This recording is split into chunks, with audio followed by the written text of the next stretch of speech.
এশিয়ার বিভিন্ন দেশের আর্চারদের মিলন মেলায় টঙ্গীর আর্চারি ট্রেনিং রাউন্ডে শেষ হয়েছে ওয়ার্ল্ড আর্চারি এশিয়ার প্রেসিডেন্টস চ্যালেঞ্জ কাপ। শেষ দিনে বাংলাদেশ জিতেছে একটি স্বর্ণ, ব্রোঞ্জ, একটি রৌপ্য। তবে শিরোপার খুব কাছে গিয়েও কয়েকটি বিভাগে সুযোগ হাতছাড়া হওয়ার আক্ষেপও রয়েছে খেলোয়াড়দের মধ্যে।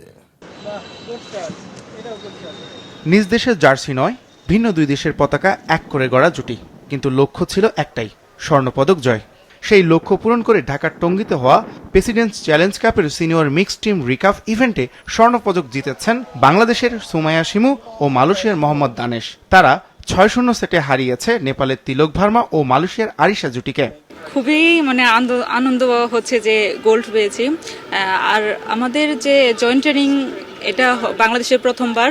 আর এর আগে আমি কখনো জয়েন্ট ট্রেনিংয়ে যাইনি বা পার্টিসিপেট করিনি। এটি আমার ফার্স্ট জয়েন্ট ট্রেনিং। সামনে আমাদের এশিয়ান গেমস আছে, তার জন্য এই খেলাটা আমাদের খুবই গুরুত্বপূর্ণ। বাংলাদেশে খেলতে এসে আমার খুব ভালো লেগেছে। এটি আমার প্রথম আন্তর্জাতিক টুর্নামেন্ট। এই স্বর্ণপদক আমার জন্য অনেক বড় প্রেরণা।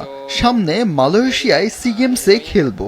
এই টুর্নামেন্টে পাওয়া আত্মবিশ্বাস অবশ্যই সেখানে ভালো পারফরমেন্স করতে অনুপ্রাণিত করবে। একই ইভেন্টে ব্রোঞ্জ পদক জিতেছেন বাংলাদেশের নাসরিন আক্তার ও মালয়েশিয়ার নাজিম মাহমুদ জুটি।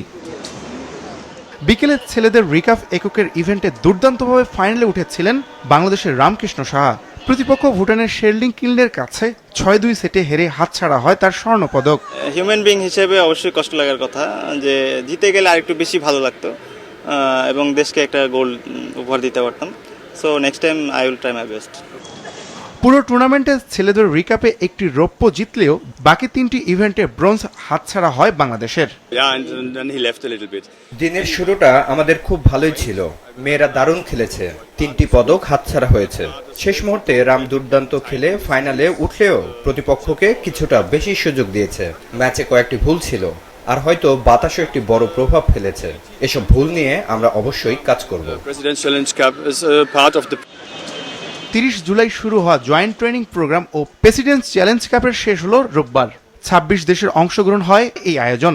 তবে মূল প্রতিযোগিতায় লড়েছেন ১৭ দেশের আর্চাররা।